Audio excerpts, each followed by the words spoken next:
Fala pessoal, sejam bem-vindos a mais uma aula. Meu nome é Lucas Vieira. Se você ainda não me conhece, já se inscreve no canal e ativa o sininho para receber as notificações, tá certo?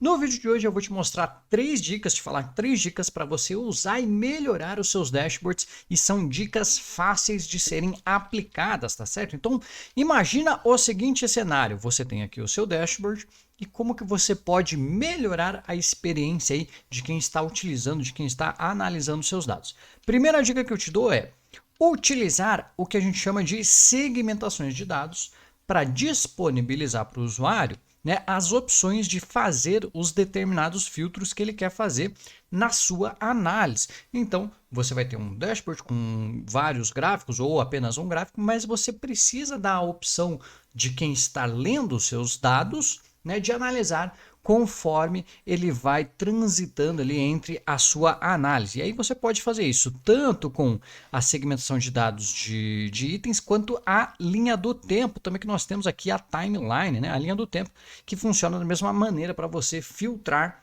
dados, filtrar períodos aí das suas tabelas dinâmicas. Para você fazer isso, você precisa ter uma tabela dinâmica, ok? Então eu posso vir aqui na minha planilha de tabelas dinâmicas, aqui na minha aba de tabelas dinâmicas, onde eu tenho todas as minhas dinâmicas. Vou selecionar qualquer uma delas, tá certo? Vou lá no menu Análise de tabela dinâmica e eu acesso essas opções por aqui, ó, Inserir segmentação de dados e Inserir linha do tempo, tá certo? Posso clicar aqui e escolher qual campo eu quero que o Excel crie para mim a segmentação de dados.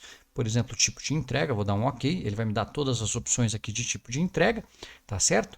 E eu posso escolher também, por exemplo, lá na minha análise de tabela dinâmica, com a minha tabela dinâmica selecionada, inserir linha do tempo, onde o Excel vai dar para mim as opções de campos de data que eu tenho para criar a linha do tempo, onde eu vou poder filtrar aqueles dados, tá certo? Essa é a primeira dica.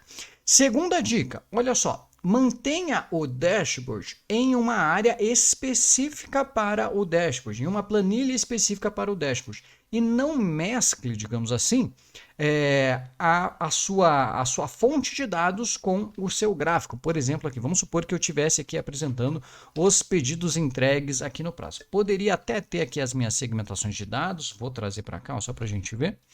Né, poderia ter a minha segmentação de dados, mas perceba que fica um pouco mais poluído quando você mistura os gráficos com os seus dados detalhados, com as suas tabelas, com as suas fórmulas ali, etc.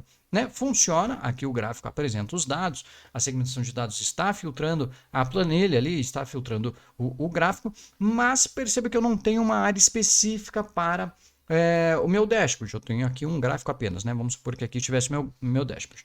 Essa parte aqui de tabela acaba aqui poluindo a minha visualização. Então essa é a segunda dica. Mantenha o dashboard em uma área específica para ele, onde o usuário vai acessar apenas as informações já tratadas, os gráficos já tratados, com a opção ali dele filtrar os seus dados, tá certo?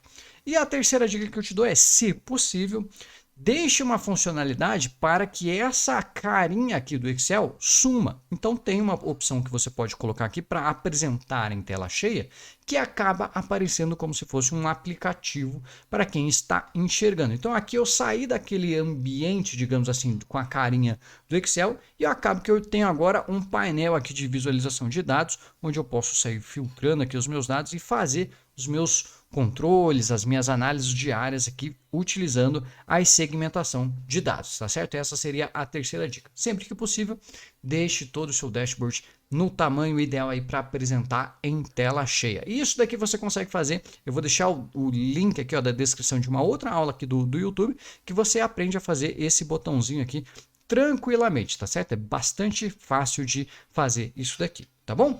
Pessoal, com essas dicas eu espero que vocês evoluam bastante os seus dashboards aí, e aí me contem os feedbacks de como que está sendo utilizar essas dicas, tá bom? Lembra que toda terça-feira às 8 a gente tem vídeo novo aqui no canal, e aí então se inscreve no canal e ativa o sininho para receber as notificações, tá certo? Eu vejo vocês numa próxima aula, um forte abraço e até mais. Tchau, tchau!